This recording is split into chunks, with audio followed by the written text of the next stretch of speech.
Hello everybody, my name is Ethan. Welcome back to the machine learning course on Codecademy. In today's video we're going to be doing ensembling methods. In the previous video we finished out the regularization and hyperparameter tuning little chapter here. So we finished off with hyperparameters, all that stuff. So if you missed that, be sure to go check that out. But we're going to continue with this part. We are so close to being done, so I'm pretty happy. It's been a long time, nearly a month and a half now that we've been kind of working at this project. So hoping to get it done today, maybe tomorrow, and we'll see what happens. So let's just get right into it with ensembling methods. So why use one machine learning model to solve a problem when you can use many at the same time? Ensemble learning is the process of building a complex machine learning model by combining multiple base estimators as building blocks. The main goal for employing ensemble methods are to end up with a resultant machine learning model that is more performant and more robust than its components. So base estimators. In ensembling, often the base models that are chosen tend to underachieve on their own and are typically referred to as weak learners. The reason this is preferable is to have the model implementation be computationally efficient. Combining strong learners doesn't necessarily make the resultant ensemble more performant, so one might as well choose learners that cost less computationally. So what makes a model a weak learner? There are many things in which a base model can be considered weak. For example, it can have high bias or high variance. The nature of the weakness of the base model is typically taken into consideration and is a design choice when determining the best ensemble method to use. The basic components of ensemble learning are base models that are weak learners, an ensemble method that combines the base models to improve performance and robustness. It is possible to have an ensemble model that performs worse than any one of its contributing base estimators. To circumvent this outcome, it is important that the base estimators are uncorrelated and independent. Having a higher diversity among the trained base estimators leads to a stronger ensemble method. 3 common ensembling methods in machine learning that will be covered briefly in this article and later on in separate modules are bagging, boosting, and stacking. Alright, bagging. As the name suggests, bootstrap aggregating, also known as bagging, is an ensemble method that combines the concept of bootstrapping and aggregation. Bagging can be used for both classification and regression problems. Bagging methods use weak learners as base models that are complex and tend to suffer from high variance. Their weakness as models is due to the fact that they are built with only one subset of available features and on a subset of the training data due to bootstrapping. If the full dataset is represented by the larger cookie in the figure above, each one of the candies atop the cookie represents an individual training data instance. The smaller cookies in the bagging panel represent the bootstrap sample of the full training dataset. Bootstrapping refers to the method of sampling data with replacement. So you end up getting that. Perfect. If the full data set is represented by the larger cookie, that's exactly what I just said. All right, bagging is a learning technique that is done in parallel. Each of the base models is trained independently of the others. Additionally, each base model is trained using only a subset of the original features. Even though the base models tend to be complex, they overfit to both a subset of the available training data and a subset of the available features. This allows them to be diverse from one another, often leading to a very strong ensemble model when aggregated. In the bagging panel of the figure, the base models are a decision tree that are relatively large and overfit to the bootstrap subset of data provided to each of them. Once each of these base models is trained, the method for ensembling tends to be a simple aggregation technique over each of the models. A majority vote for classification problems and averaging for regression problems. A common implementation of a bagging problem or algorithm, that uses decision trees as their base model is the random forest. You can learn more about bagging and random forest in the random forest module. Boosting is an ensemble learning technique where the weak learners are too simple and tend to suffer from high bias. In the boosting panel of the figure above, the base models are a decision tree with only one level, a decision stump.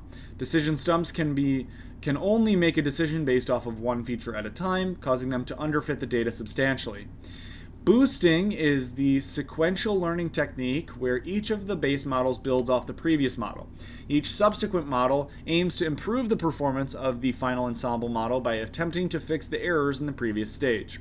In the boosting panel of the figure, you may notice that there are some of candies on top of the cookie are larger than others.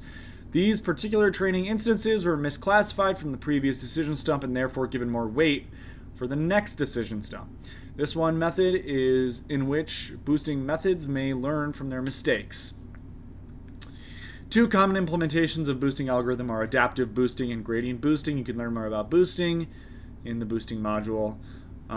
Stacking is an extremely flexible ensembling tool where a final model is trained how to best combine a set of base models to make a strong prediction. In contrast to bagging and boosting, the base models and stacking do not need to be the same type of learning algorithm, while bagging and boosting are built with base models that are weak learners. This does not necessarily have to be the case for stacking. A stacking algorithm can be used to combine decently performing learners as well. You can learn more about stacking in the stacking article. Cool.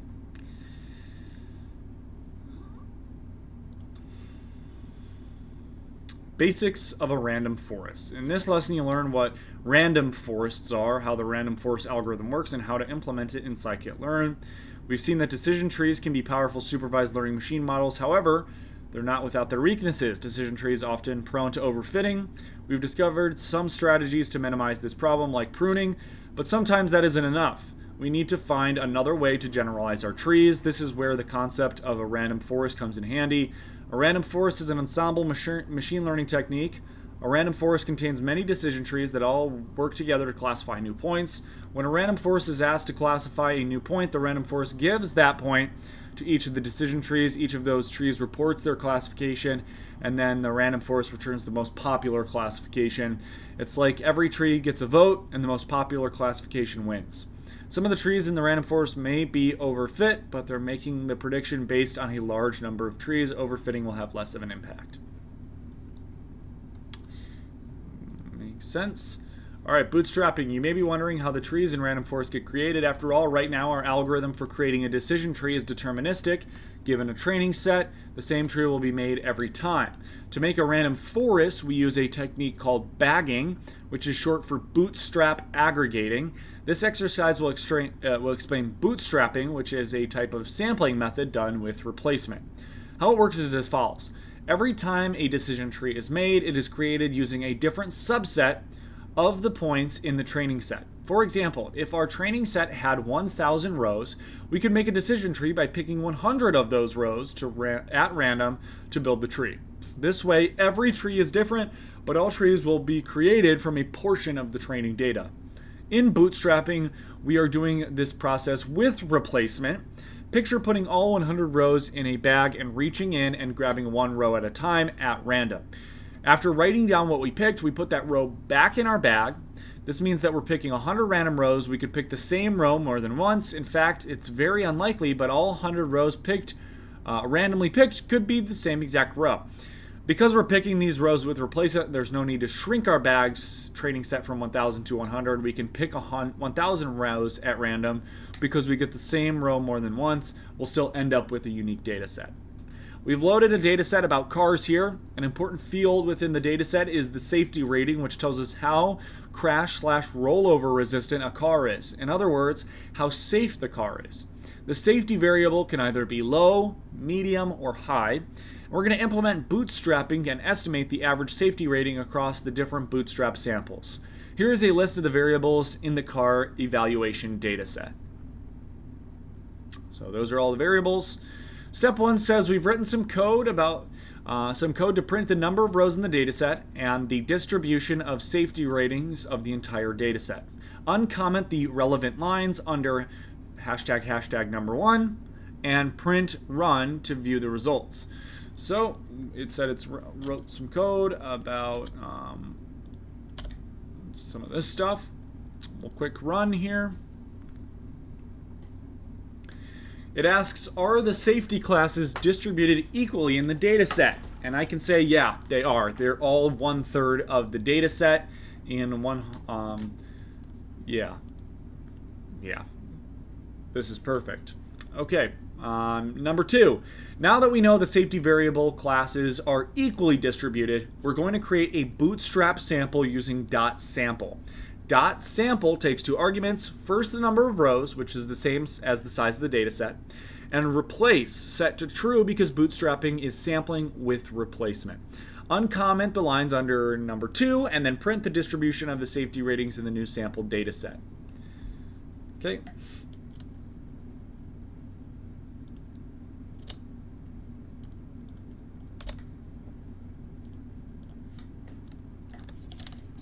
I think we can add in boot sample right here, and that should be good, right? Because we're first creating the boot sample, which is this, and now if we click run,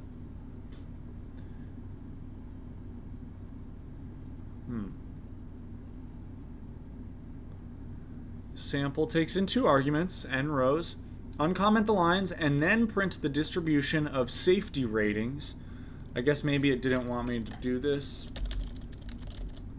Maybe it wanted a new print line, but I don't understand why it would have the F here then. Isn't that going to throw an error? Value counts for boot sample.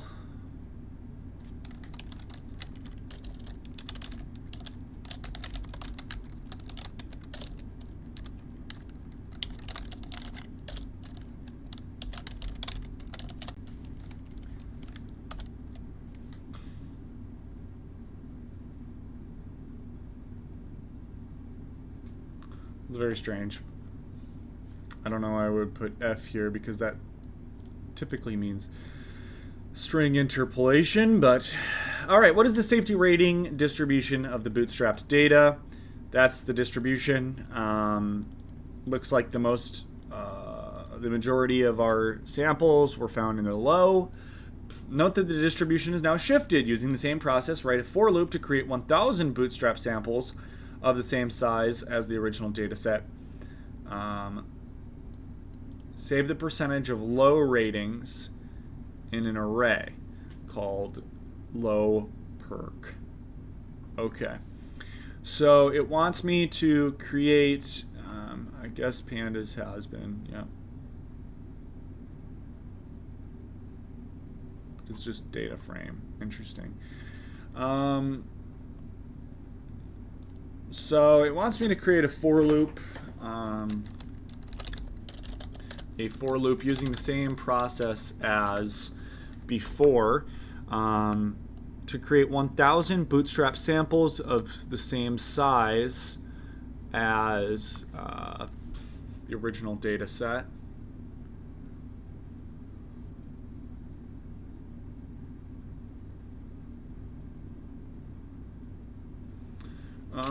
I in range 1 to 1001. I'm gonna quickly make sure I'm doing everything right. Print I, and then I will hit break. It's gonna give me a big X. This is one of the things I hate. You have to do it all right. Okay, perfect. It is running correctly. So what it wants me to do is create the sample. So we'll just do boot sample is equal to df.sample with n rows and replace equal to true. And then it wants me to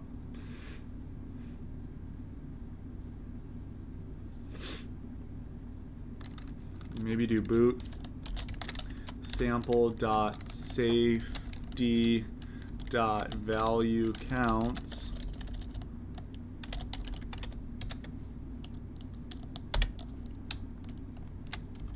safety dot low dot value counts. We'll save this to a variable called low, and then we would do low perk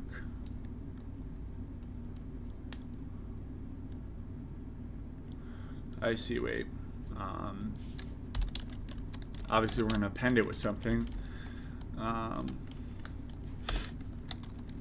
Other total is equal to boot sample dot safety dot value counts dot sum. Gross. It's obviously not going to work for right now, but something's gonna. No, series has no attribute low.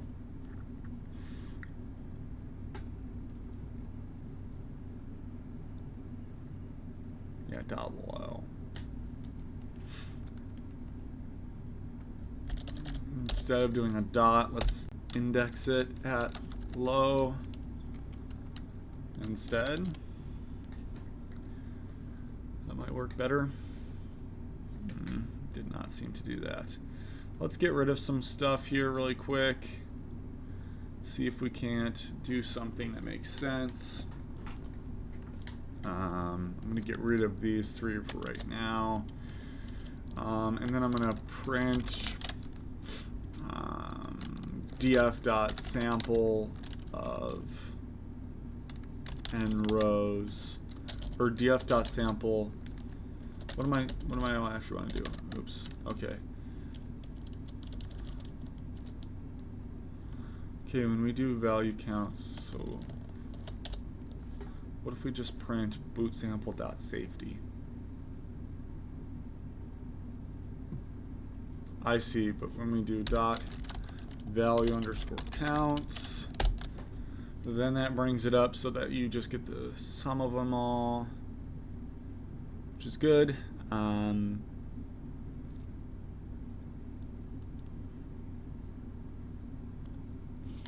What happens if I index at the end here now with high?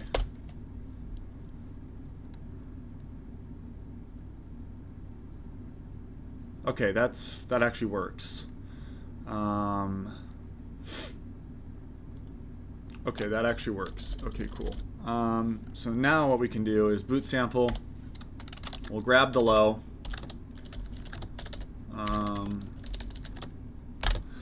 Which would be boot sample dot safety dot value underscore counts at the index of low.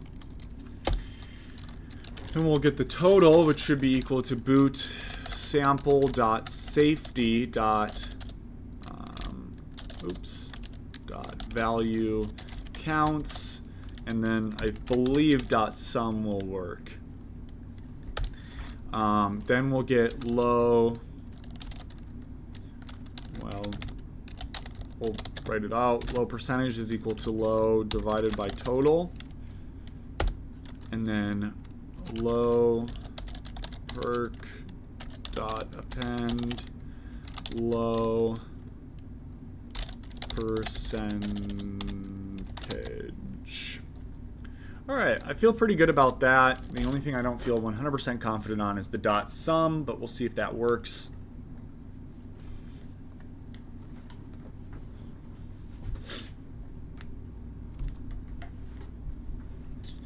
And it did. Awesome. Cool. We've written some code to plot a histogram of the low percentage values. Uncomment the lines under comment 4 and press run.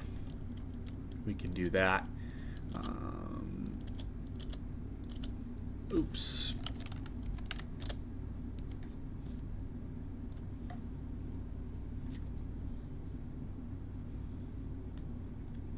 Now uncomment the lines under 5 to print the average low percentage.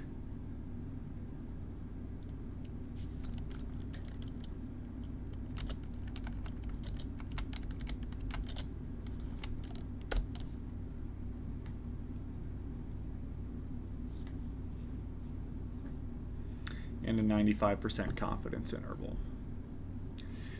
So our low percentage typically hovers around 31 to 35%, and 95% of our tests will be in that range, roughly around 33.335%. Excuse me. Bagging. Random forests create different trees using a process known as bagging, which is short for bootstrapped aggregating. As we've already covered bootstrapping, the process starts when creating a single decision tree on a bootstrap sample of data points in a training set. Then, after many trees have been made, the results are aggregated together in the class, or in a case of a classification task, often the aggregation is taking the majority vote of individual classifiers. For regression, often is just taking the average of the individual regressors. We will dive into this process for the cars dataset. The dataset has 6 features: buying, maint, doors, persons, lug boot, and safety. All right. So we want to train a decision tree with max depth equal to set to 5, evaluate the accuracy score. So we're going to have to create a tree object using the decision tree, and I've spelled it wrong, decision tree classifier. We'll set the max depth equal to 5.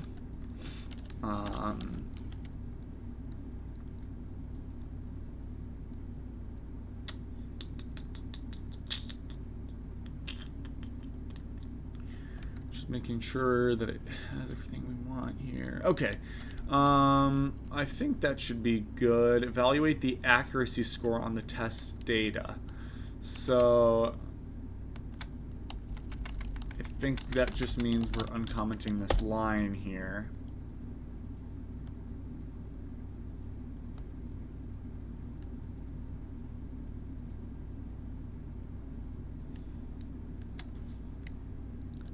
Did it want me to call it DT?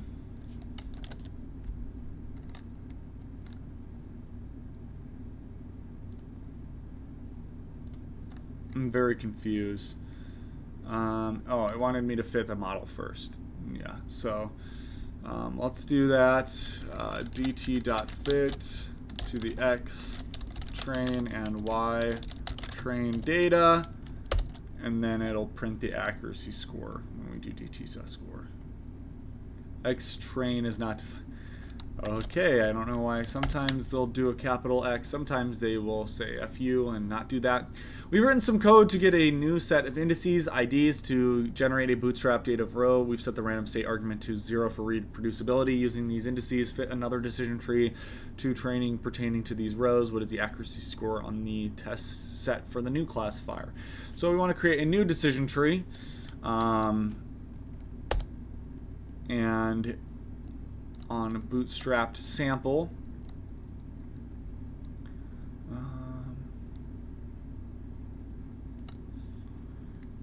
we've written some code to get a new set of indices ID to generate.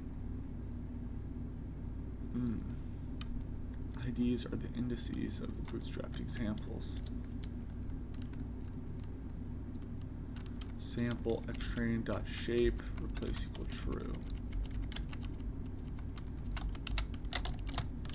I'm confused. Does that mean that you just put in after fit?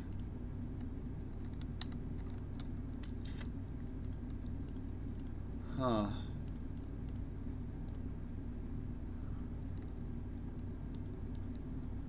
See, they didn't even put it in here for me. So it would be dt2.fit with, it's like, why are we using loc.ids? I'm not really sure, to be honest. xtrain.loc at the index of IDs, and then ytrain at the index of IDs.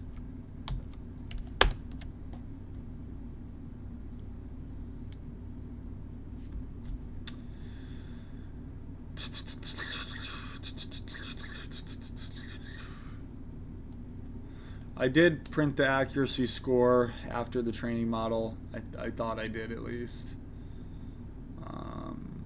Yeah, everything is exactly the same. I guess we can add up here random state equals to 0.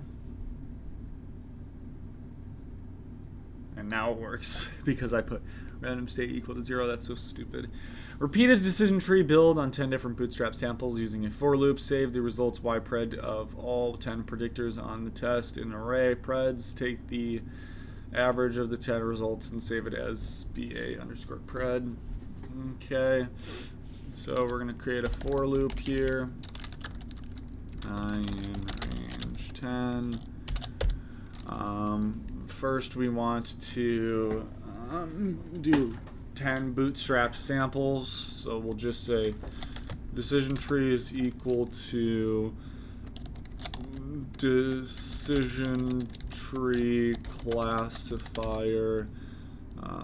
I assume we're going to keep it as math_dep equals 5. We'll then do decision tree.fit using the xtrain.loc at IDs and ytrain at IDs, and then we'll say, what does it want me to do? Save the results. Repeat a decision tree build. Save the results by prediction. Using these indices fit another decision tree. Predicted. So it wants me to, for the for loop, you can use the same code as the previous checkpoint and make sure the random state is changed for each iteration. This can be done by either creating an array of integers prior to the loop.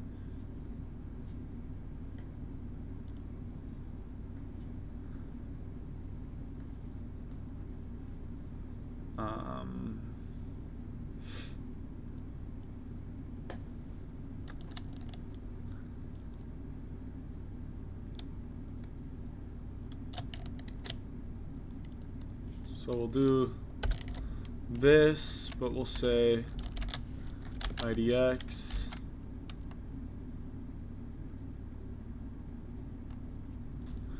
Oh, we can just do this actually. What am I saying? So first we'll set the ID is equal to this, and then the random state is just 1 through, I always do it this way, 1 through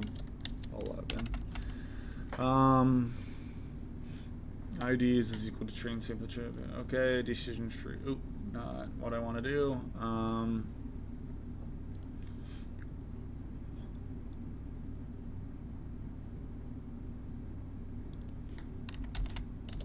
Okay. So we fit the data. Now it wants us to save the results to what I predicted. I predicted. On the test set.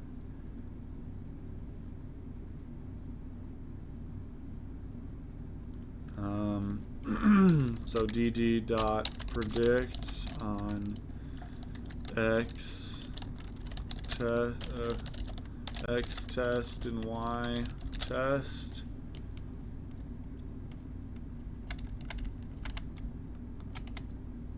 And we're going to save this.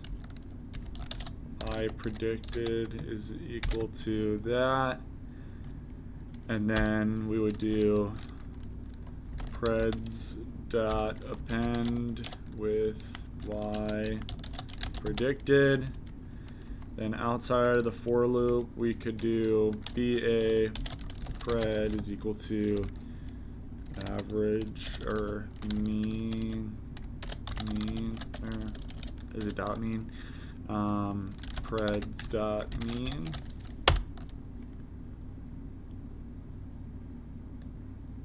I got a good check mark, so I don't know. Let's see what we got different from them.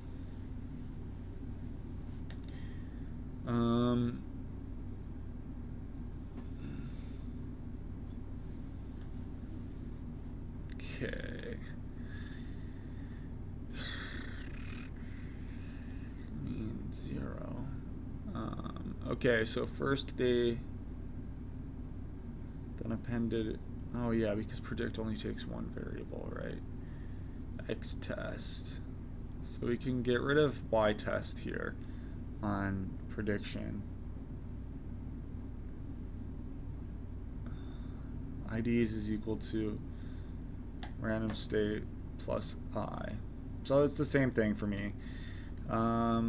We fit it and then append it. Yeah, I'm pretty sure the only thing I'm getting seriously wrong is in the predict here. I'm just having two lines where I create the variable y predicted like it asked us to. And then of course list object has no value mean. Can maybe do a numpy dot mean on preds. See if that works.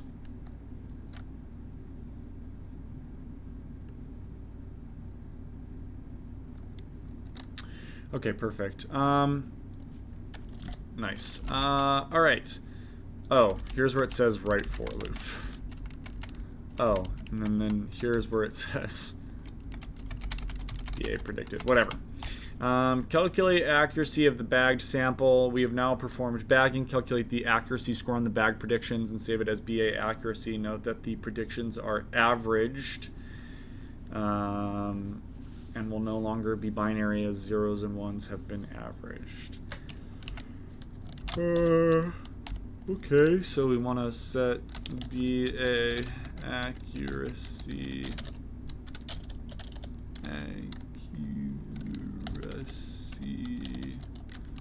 is equal to what would it be? BA pred dot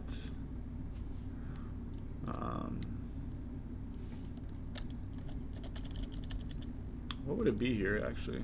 Because you would be outside of the for loop, so I'm a little confused on what you'd actually do. You create a separate for loop? Oh no. Accuracy score. What?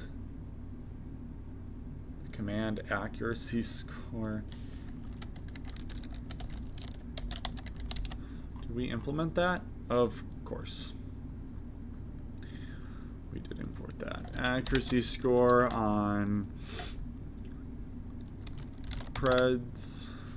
But why is it greater than 0.5? That is something I don't get.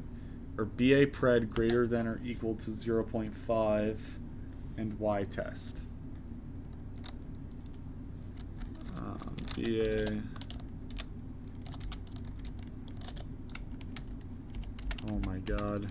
BA pred greater than or equal to 0.5 Y test.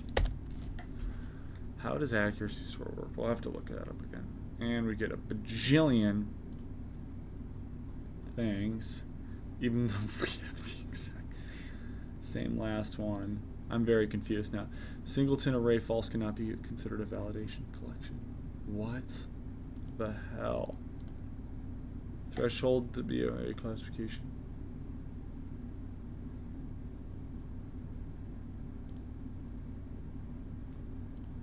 Doing something wrong here? I have the exact same thing as the solution. They just have a different for loop here, obviously.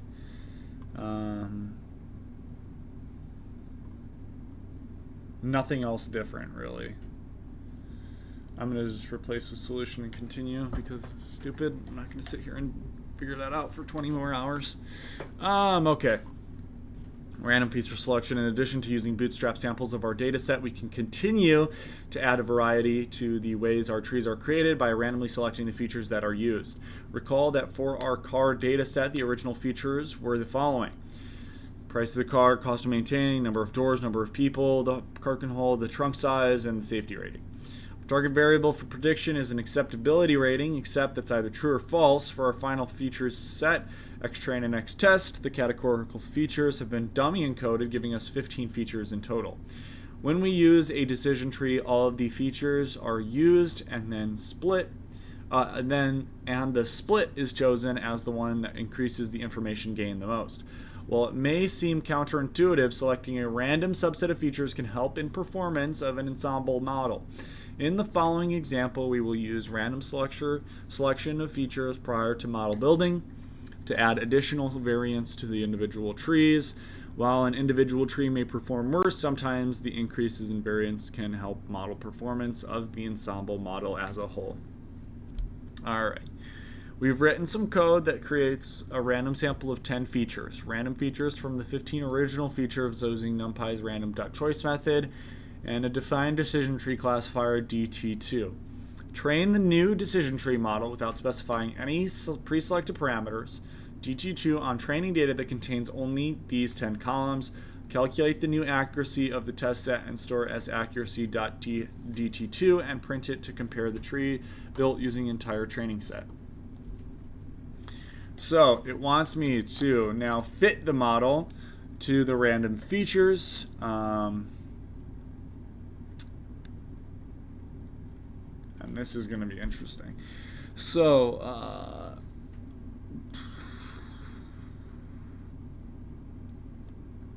kind of like the last one, what we're going to do is do dt2.fit, where we then import the, or put, not import, but put in the, you know, if we were doing it normally, it would be xtrain and ytrain, right? But that's obviously not what we're doing, because we want to choose 10 random columns.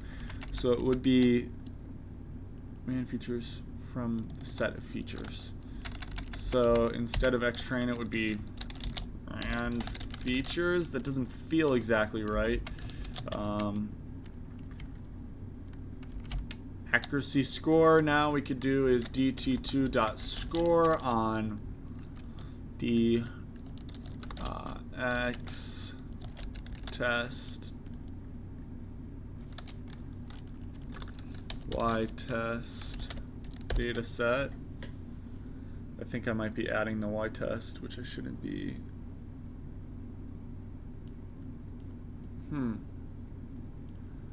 Could not convert string to float, maintenance low. Remember to calculate the accuracy score only on test rand features. I see, okay. So x test rand feature, or x, oh, why am I specifying x test? This should be x train, sorry. And then x test rand features. Let's see what happens now. We still get it wrong. Accuracy, oh. Accuracy dt2 is equal to, and then they want it to print it out, right? Print accuracy dt2.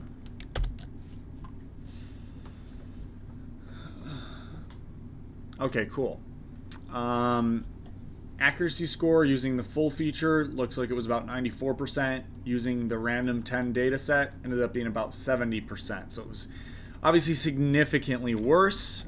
In step 2, it's asking us every time we use np.random.choice, we can generate a new subset of random features. We're now going to obtain predictions from 10 decision tree classifiers by doing the following.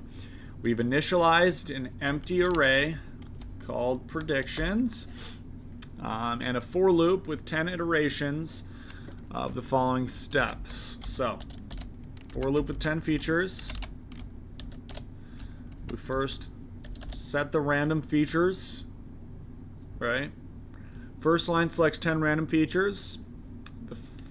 We then fit the decision tree. We add our predictions to predictions, and then we can uncomment all that and run it and see what happens. Cool. So this time we had an accuracy of 71% based on the 10 features. We have 10 decision trees worth of predictions now. To meaningfully combine their predictions, let's use the following system. If more than 10 classifiers predict that a data point belongs to a certain class, we assign an aggregate prediction to that class to do so. Okay, so it wants me to do some stuff. So we're first going to create an array called predictions. That is the mean value of the prediction scored in predictions. This is that is the mean value of predictions stored in predictions. Mean value of this. This is similar to a probability on each data point. Since this is a binary classification problem, create an array called aggregate predictions that assigns a value of true or false to each element in prob predictions based on whether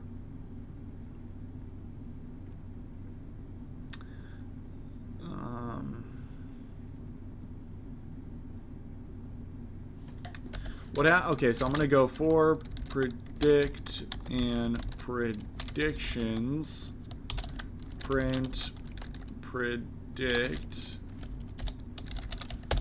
and I'm going to just see what happens at the end here. It looks like we have a bunch of falses and trues in just the first part of the data set. So it wants me to mean value of the predictions stored in the prediction. This is similar to probability on each data point, since this is a binary classification problem. So for predict and predict, we're going to do predict dot value counts. Let's see what happens now.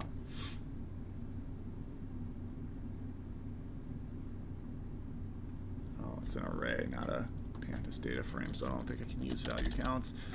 Predict dot that is the mean. What if we just did mp.mean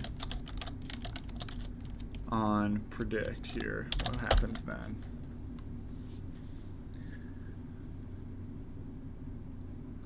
Okay, that's actually something. So that is the mean value of the predictions stored in predictions. There's a similar probability on each data set. So this is a binary classification problem. Okay, so I think that's it. So we have for predict in predicts. But instead of this, instead of a print statement, we're going to do prob predictions dot append with that value of the mean. Next, it wants me to create another different array called aggregate predictions, and that is going to assign a value of true or false to each element in prob predictions based on whether the value is less than or equal to 0.5 or greater than 0.5. This gives us the aggregate prediction of that. So it's going to be another array. So we can create another for loop. So I'm going to do for predict in predictions in prob predictions, and then I'm going to do the exact same thing as I did before. I'm going to print predict and then break. I assume I'm going to see some sort of a little value up here. Right, that prediction, right? So we see 17%. So now what we'll do is we'll insert an if statement. So we'll say if predict is less than or equal to 0.5, we'll say aggregate predictions dot append with a value of false, I assume. Else aggregate predictions dot append with a value of true. So now the last step is it wants us to print or calculate the accuracy score on this aggregate prediction array, store it as aggregate accuracy, and print it to compare to the previous accuracy scores. So it wants me to do aggregate accuracy, set that equal to a value.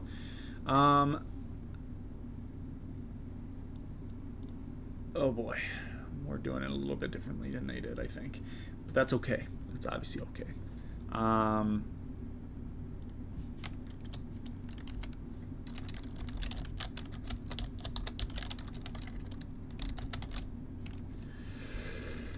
Okay, we want to calculate the accuracy on this aggregate prediction array. I'm not exactly sure how to calculate the accuracy score on something like that. If I had to guess, what it would be dt2 2 dot score with aggregate predictions. We'll see what happens. Let's just see what happens. Ultimately, I already see some stuff. Score is missing one argument, which is y, which would just be y test, perhaps? Oof. Not exactly correct. Expected 2D array, instead I got a 1D array. Let's take a peek at the solution here and see what I'm doing wrong. Aggregate accuracy. Oh, it's just the accuracy score. I'm very close, at least. Instead of doing DT score or DT2 score, we can just do what was the command here? Accuracy score. Accuracy underscore score.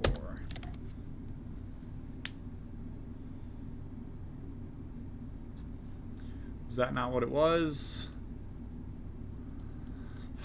Okay.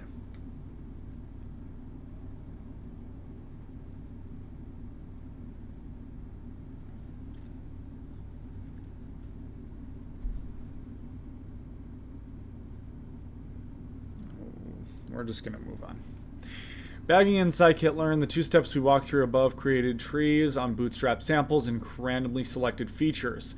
These can be combined together and implemented at the same time. Combining them adds an additional variation to the base learners for the ensemble model. This in turn increases the ability of the model to generalize to new and unseen data, i.e. it minimizes bias and increases variance. Rather than redoing this process manually, we'll use scikit-learn's bagging implementation, bagging classifier to do so. Much like the other models you've used, we instantiate an instance of bagging classifier, specify the parameters. Base estimator refers to the machine learning model that is being bagged. In the case of random forest, the base estimator would be a decision tree. We're going to use the decision tree classifier with max depth of 5. This will be instantiated with bagging classifier, decision tree classifier, max depth 5. After the model has been defined, the methods fit, predict, score can be used as expected. Additional hyperparameters specific to bagging include the number of estimators. We can also use max features. All right. Create an instance of a bagging classifier, bag underscore DT, bagging classifier. Inside it, we wanted a decision tree, right? Decision tree classifier with max depth equal to 5. And then it wants also the parameter that n estimators is equal to 10. Next, it wants me to fit the model, so we can do bag underscore dt dot fit to the training data, I assume. So x train, y train.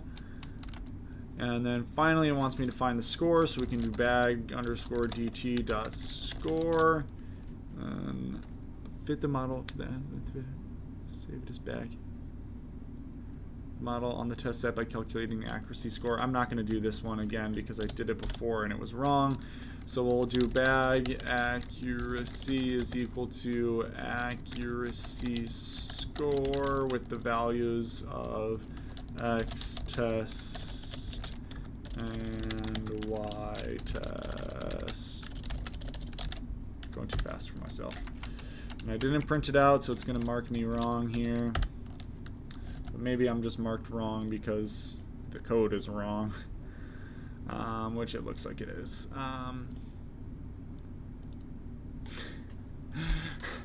Oh my god, I can't get it right today. Bag accuracy is equal to dt.score. I thought it would be .score, but whatever.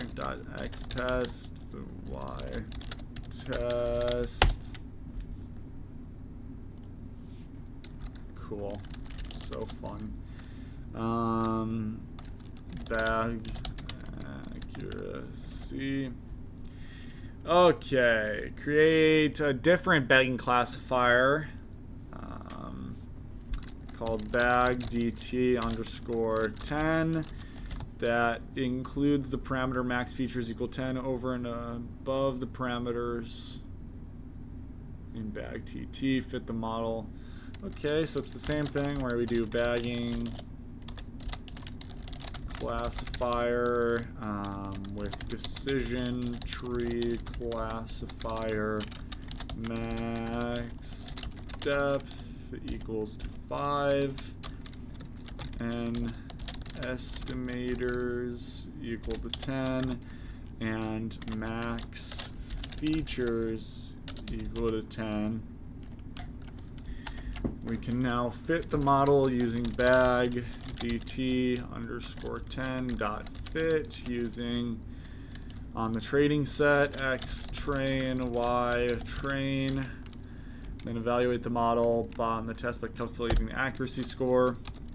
We'll set it equal to bag accuracy dot accuracy underscore 10 dot is equal to bag dt 10 dot score based on the x test and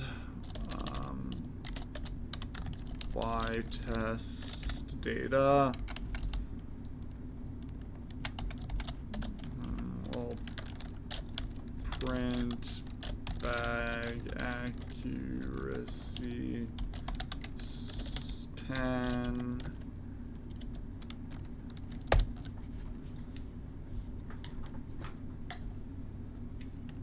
change the base estimator of the bag classifier to be a logistic regression and call this instead bag LR.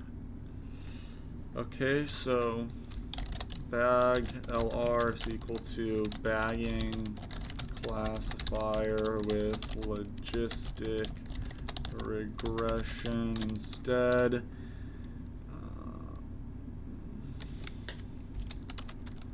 No parameters within logistic regression. And estimators is equal to 10 and max features is equal to 10. And we can do bag lr.fit using the x train y train data. Refit the training set and score this is as bag accuracy underscore lr is equal to bag lr dot score based on the x test and y test data. And then we can print bag accuracy LR.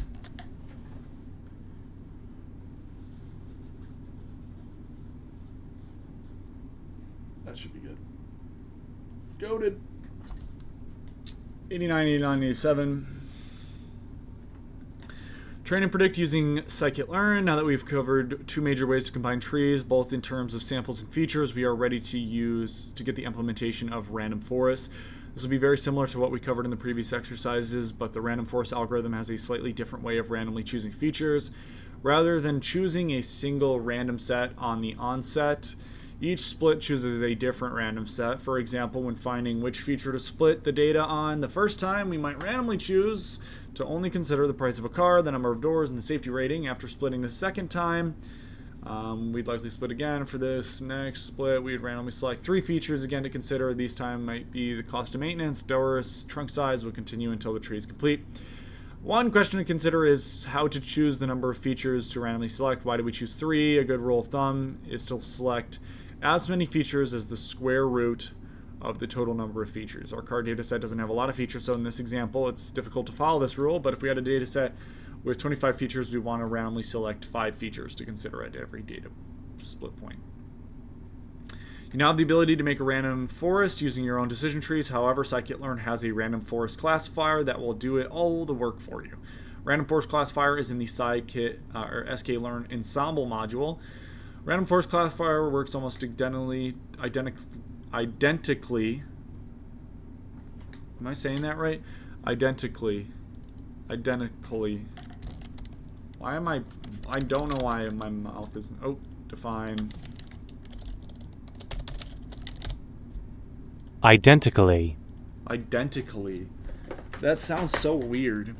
The same as decision tree classifier, the .fit working the same way to create a random forest class.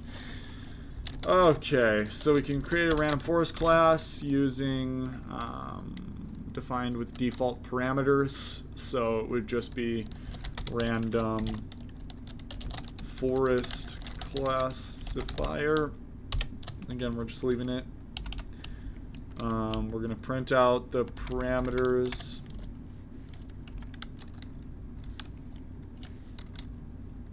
Say rf params is equal to rf dot get params, and then we can uncomment this line as well. When we go into the parameters, we can see bootstrap, CC alpha, class weight, criterion, max depth, max features, max leaf nodes, max samples, min impurity decrease, min impurity split, min samples leaf, min sample split, min fraction weight leaf, and estimators and jobs, OOB score, random state, verbose, and warm start. Fit RF using the training data set and labels. So we can fit it by doing rf.fit,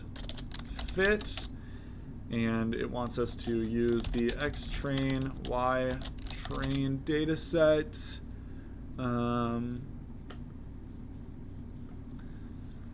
Predict the classes on the test set, save it as yPredicted. yPredicted is equal to rf.predict based on the xtest data. Calculate the accuracy of the model on the test set, either using .score or accuracy score.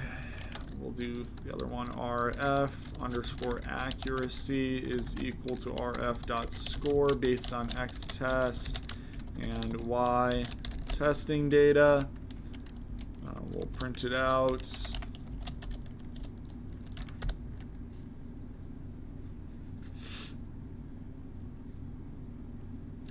Implement additional classification evaluation metrics, calculate and print the precision, recall, confusion matrix, and test. Store them as RF precision, recall, confusion matrix, respectively. Okay.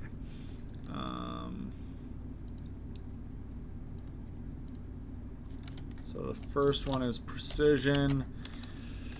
I don't know if I remember the exact command for precision. If I had to guess, it's going to be rf.precision of x test and y test, and then we would print rf underscore precision. Next one is recall, so we can do rf recall is equal to rf.recall x test y test, and then print rf recall. Last one, here's what I'm going to do though. I'm going to do that and do that as well. We'll say rf confusion matrix is equal to rf dot confusion matrix. I'm really guessing at this point. I'm not 100% sure on, and I didn't print it out. Print rf underscore yeah, it's precision is not defined. Awesome. RF confusion. Let's see what the actual command is. Precision score, recall score, and confusion matrix. Of course, right at the top here. So really fun that that is always a thing that I just don't remember to look at. Precision score.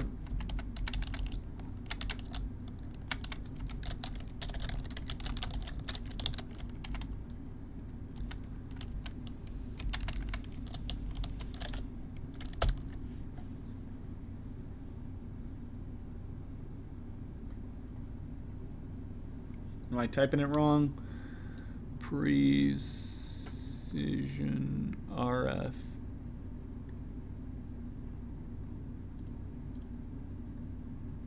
Are these not the same?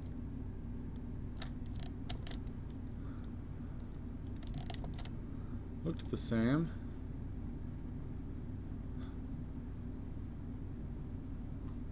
$29. Oh, damn it. It's gonna be this.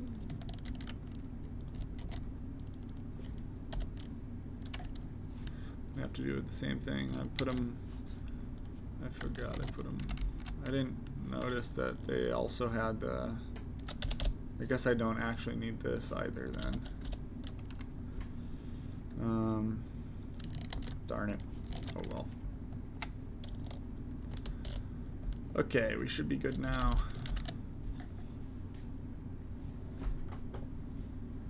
Wow. How is that possible? Well, I predicted instead. Wait, why test? And why predicted, huh? This is, I'm doing pretty bad. Why test, why predicted.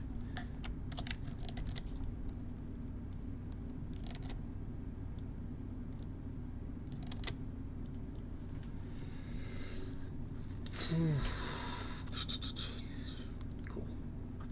Random forest regressor, just like decision trees, we can use random forests for regression as well. It's important to know when to use regression or classification. This usually comes down to what type of variable target is. Previously we were using binary categorical variable. So classification was used. We'll now use a hypothetical new target variable price for this data set, which is a continuous variable. We generated some fake prices. Now instead of classification, we'll use random forest regressor to carry out it. Initialize and fit a new model called RFR is equal to random forest regressor.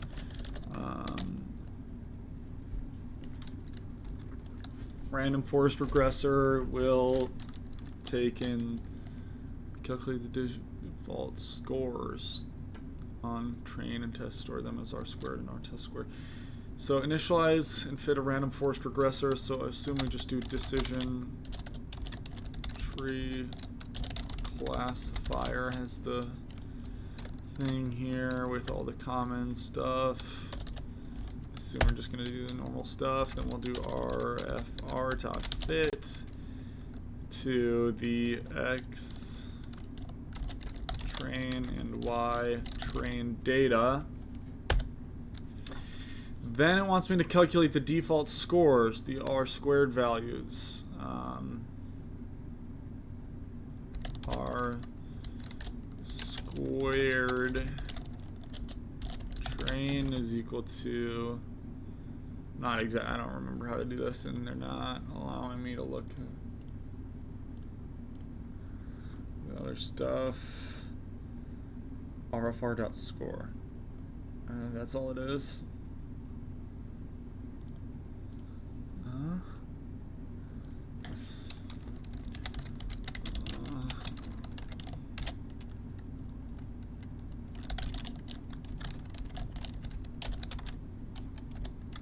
Wouldn't it just be 100% if we're trained on it? R squared test is equal to RFR test of the X test and the Y test. Then it wants me to print them. I hate the way sometimes it does this shit. Print. Okay. What am I doing wrong here?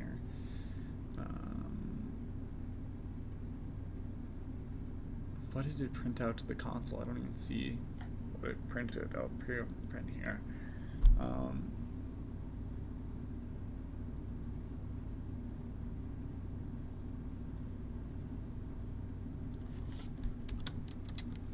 N estimators 10. Decision tree.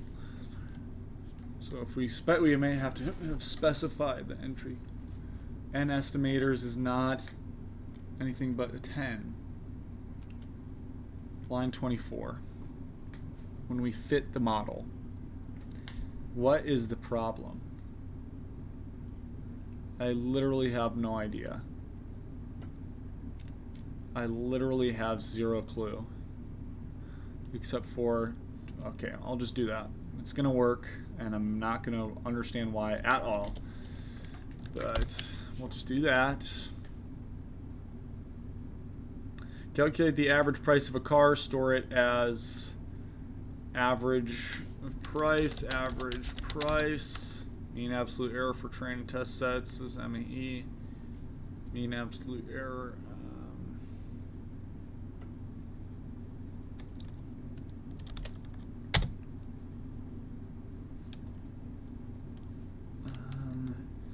Calculate the average price of the car, store it as average price.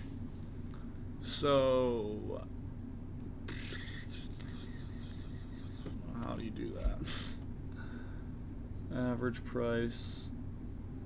This is just y dot mean, whatever. Of course, we'll print it out. We can do, we're setting it equal to MEAE underscore train is equal to, I'm going to assume this function above that we imported, I'm starting to look for it now, with the values of X train and Y train.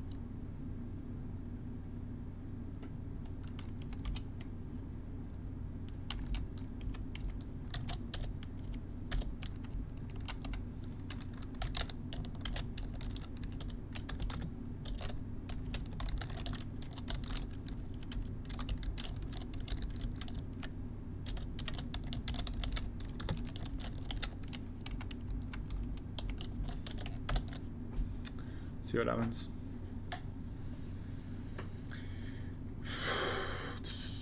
Okay. Let's see where I got it wrong.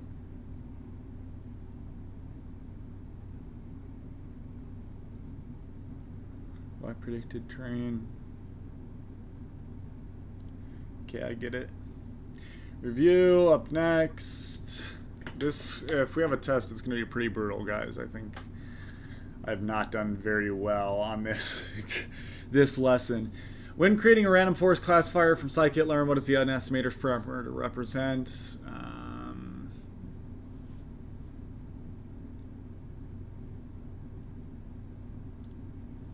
Okay.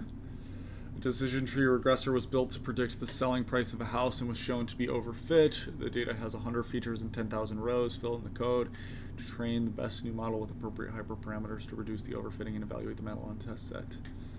Okay.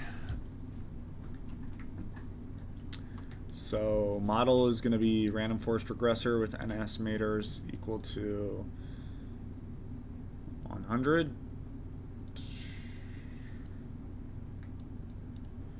Max features is equal to 10. Model score on the testing data, right? If anything's wrong, it's going to be these two here. But they're both right. Fill in the code to fit a random forest classifier with n estimators equal to 50 on the training data xy, and then score it on x data. Okay, so pretty simple. We do n estimators is equal to this. We'll put in the training data here. Oop. And then the testing data here. Cool. How is a random forest model related to a decision tree model? A random forest is not. A random forest is a decision tree that has not been trained. A random forest is an ensemble model that makes classification by agreeing the results of multiple. Yeah, this one. What does scikit-learn's random forest clarify? Fit. The fit method creates the model according to the training and model. Yeah, I like this one. Model creates a random. Nope. Fit method returns to accuracy. Nope. Model. Nope. Yeah. Which statement best describes a bootstrapped sample and how it's used in creating? A bootstrap samples are obtained by taking samples, so it's with replacement. Is built on the bootstrapped sample. How does a random forest classifier make predictions?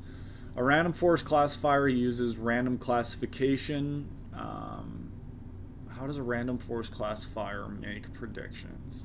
A random forest classifier uses a random classification from its decision trees as the final classifier. Uses the average classification from its decision trees. It's not average.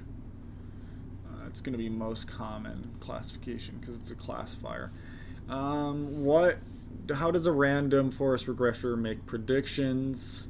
So it's the average prediction of all trees. And your data set has n features. What is the default value for the number of features? Square root of n. That's what they talked about. 100%.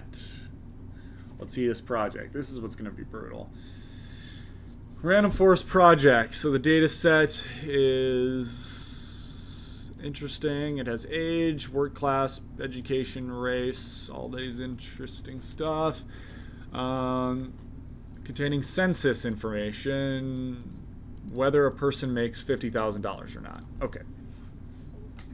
This is going to be interesting. Okay, we'll build a random forest classifier to predict the income category. First, take a look at the distribution of income values.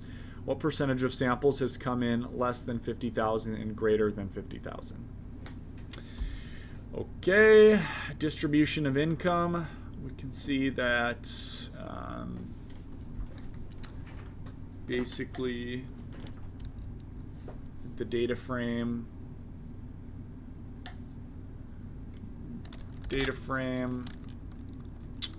dot value counts. If we want income. Income is our most important, right? So income dot value counts. Let's see what happens. Please don't mess me up on the first time. Please, I'm begging. Let's print it out to actually see what it looks like. Okay, so that's actually good. We actually did something nice. So it looks like in the column income, people that are less than 50,000 a year, there's 24,000 of them. Yeah, distribution looks like that. There's a small problem with our data set. It's a little hard to catch. Every string has an extra space at the start. For example, the first row in native country is space United States, but we want it to be no space. One way to fix this is to select all columns of type object and then use the string method .string.strip. How do we select all columns of type object? To each object columns with, just tells me how to do it. So df, I guess specifying C selects all of them, so we can do that.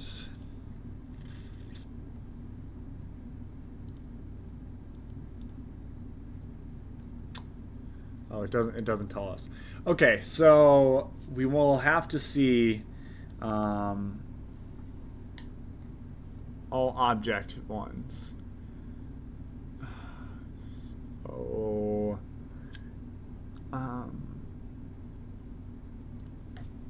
we'll do a list of columns here. The first one would be, I would assume it's just going to be all ones that are not numbers. So work class is going to be one of them.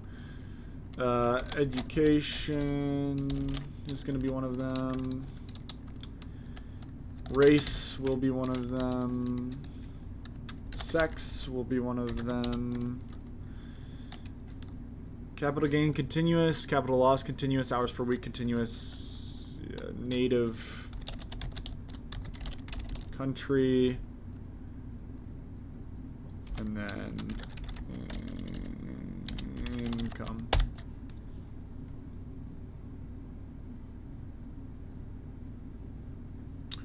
Native country is not an index. So what is it actually called? Native hyphen country. My bad. Guess it's right here. I guess I could have looked. Data frame has no attribute string. Lovely. A update each object column with data frame column dot string dot strip. Am I doing this correct? Dot string dot strip. Data frame object has no attribute of, well, I'm not doing the data frame, I'm doing the column.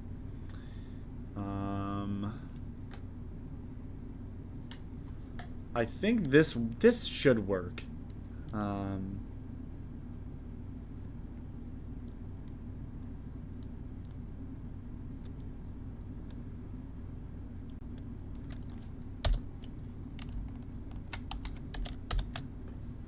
See what happens now. Of course that works. Okay. TF. So,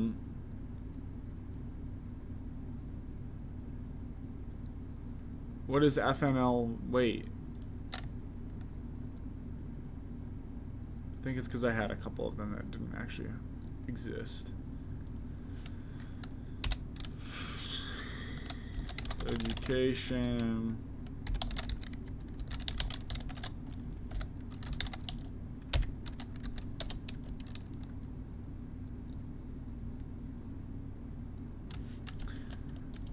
I want to see. I think, honestly, if I just go back to what I had, let's just go back to what I had for a second. Education. There's occupation. Okay, those are just the ones of interest. We want to update all of them. Let's just take a peek at the fucking solution at this point. I mean, what are we doing? For C and df.select D types, include objects.column. Okay. dfc is equal to df. Okay, cool. Very cool. I didn't know that was a function. Instead of giving us this shitty hint, give us something like that. Update each object with this. It doesn't tell us. Okay, we'll try that. For C and df dot select, what was it? Select data types, select D types or something like that. Select D types, include equals object dot columns. Okay. D types include equals object dot columns. We want to say dfc is equal to dfc dot string dot strip. Cool. Feel really cool about that one. All right, create a features data frame X. This should include only features in the list, features columns. Where is features columns? This should only include features in the list, features columns. Where is features columns? And convert categorical variables into dummy variables using pd.get dummies. Include the parameter drop first equal true to eliminate redundant features.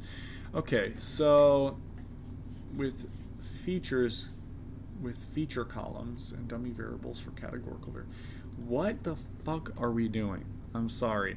Feature columns, is it down below here? Am I wrong? No, it's not. So only include features in the list, feature columns. Is that somewhere? There's column names I see. Feature columns. No, that's nowhere to be fucking found. Where is features COLS?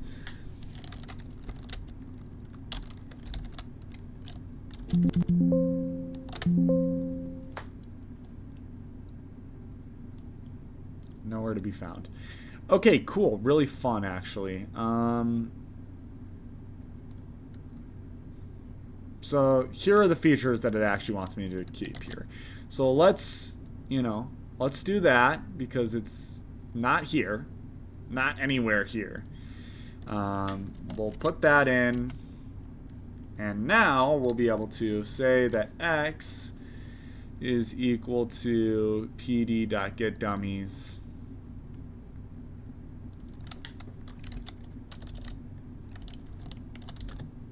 pd.getDummies using, and now we're scrolled all the way down. I knew this was not going to be a fun one. df.feature. Well, that just doesn't make any sense. It's saying to use feature calls, but then you have to, what, go into the solution to find it? I honestly do not think it was anywhere else. It was not that. Is it a part over here, maybe? Nope. Yeah, I have no idea how you were supposed to know what feature calls was. Create the output variable y, which is binary. It should be 0 when income is less than 30%. We'll say, we'll do list comprehension. 0 if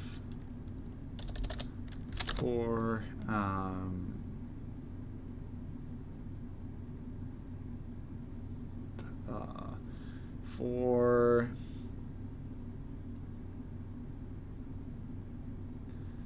the value of and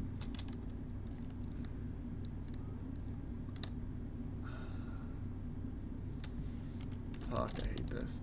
Okay, why? I'm gonna just not do string comprehension. I don't know why I think I'm so good at it. So for what the fuck? I don't want to do this. NP-where. Okay. Less than 50k and one is greater than 50k.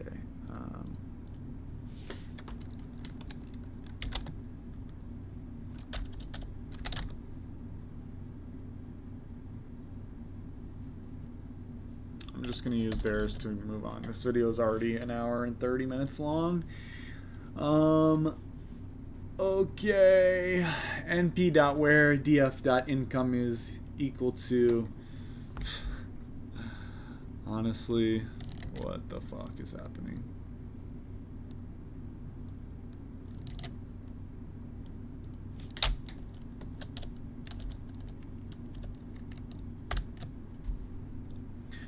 Okay. We got rid of that bullshit. Let's now just take a second. Okay. First, create an instance of random forest classifier. I'm going to call it RFC is equal to random forest classifier. It's saying to use default stuff, so that's what I'll do. Then we'll RFC.fit.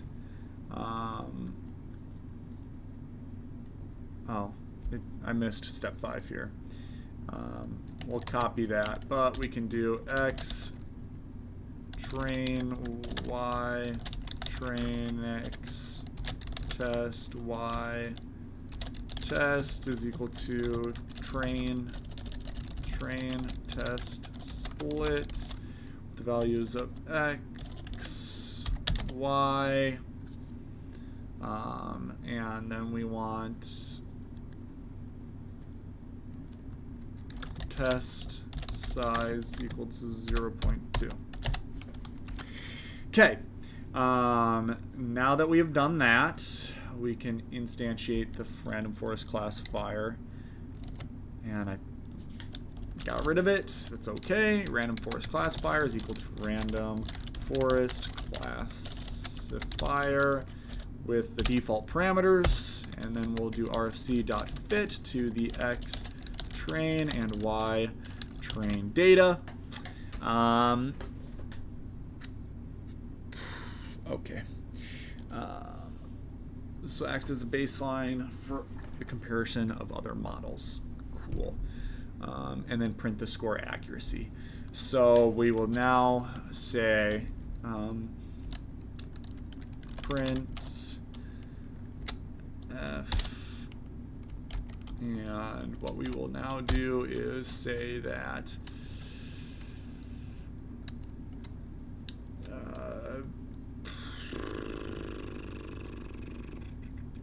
default accuracy is equal to rfc.score based on the x test and y test data, and then we'll say default accuracy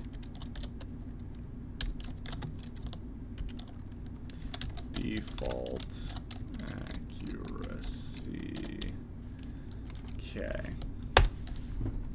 Let's make sure that works. You know, it always could do something like this. Holy fuck. Holy fucking fuck. Okay. No more swearing.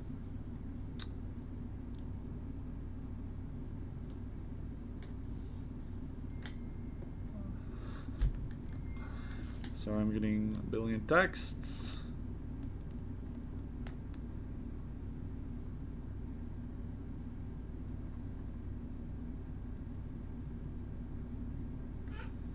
This video is already way too long, guys. Holy mackerel, we're doing some interesting stuff here.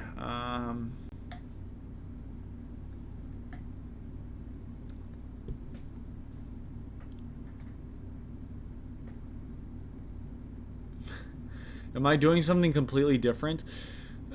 X train, X test, Y train, Y test. Maybe that's what I'm doing wrong. You know, that could definitely be it. X. And we'll just add a Y train. Could definitely be it. You never know. We'll see what happens now. Maybe that order really, really mattered. Of course. Okay, we're good.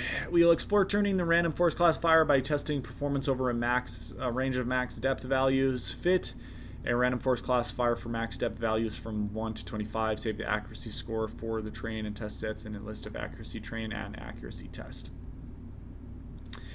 Okay. So it wants me to create a for loop. So for I in range 1 through 26. It wants me to first create a decision tree classifier. We'll call it decision tree, or random forest classifier. So random forest is equal to random forest classifier with the value of max depth, and I'm going to just set that equal to I. Then what we will do is save the accuracy score. So then we'll just fit it. So rf.fit, we'll fit it to the normal x train and y train data.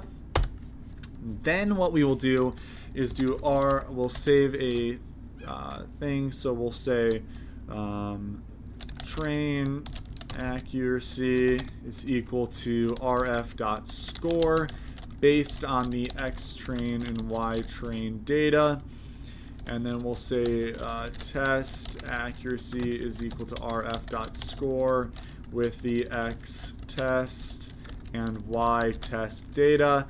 Then we'll do accuracy underscore train dot append with train accuracy. And we'll do the same thing where we do accuracy underscore test dot append with test accuracy. And that should work. Is what we're hoping, of course.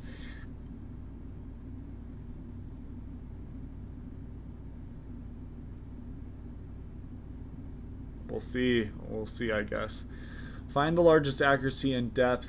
This occurs on the test.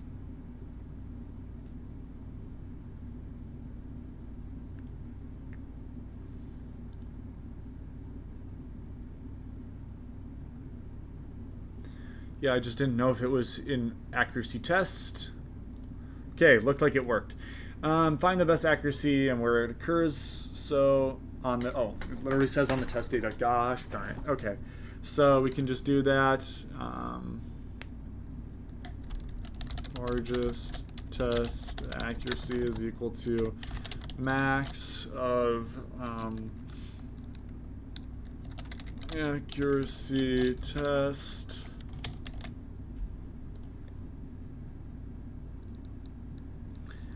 plot the training and test data.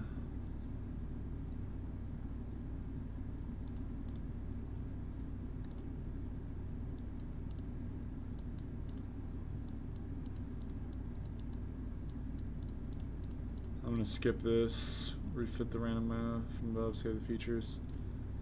Create additional features and retune. It's really loading very slow now, which is annoying as fuck. So I'm going to skip the rest of this. I want to thank you guys so much for watching. If you did enjoy, please be sure to leave a like on the video. Sorry that this one was an exceptionally long one. The next one we're going to go into boosting. So thank you very much. We'll see you in the next one. Peace out.